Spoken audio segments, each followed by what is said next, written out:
प्राचीन काल में बिहार को मगध के नाम से जाना जाता था, जो भारतवर्ष का सबसे शक्तिशाली महाजनपद था, जहां से चंद्रगुप्त मौर्य, सम्राट अशोक, आचार्य चाणक्य, डॉक्टर राजेंद्र प्रसाद जैसे कई महान लोग निकले।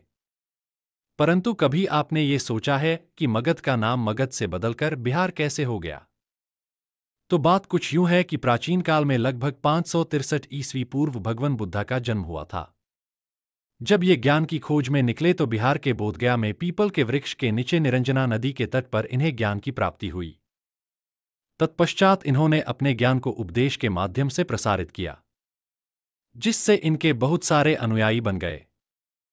मूलतः उस समय मगध साम्राज्य सबसे शक्तिशाली और सबसे बड़ा साम्राज्य था, तो मगध में ही उनके अनुयायी रहकर बौद्ध धर्म का प्रचार प्रसार करने लगे। बौद्ध धर्म के भिक्षुक जहां रहते थे उसे विहार कहा जाता था। समय बीतने के साथ मगध भी विभाजित हो गया, जो अब वर्तमान बिहार है।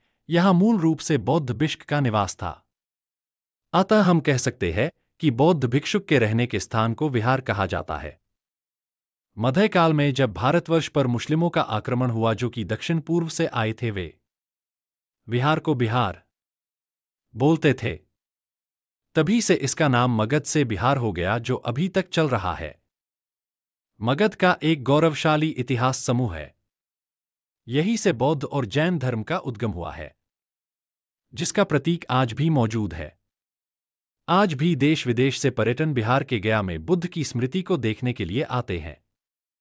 बृहदत्त और जरासंध ने बिहार का नाम मगध रखा था, जिसका उत्थान मौर्य काल में आपने चरमोत्कर्ष पर पहुंच गया।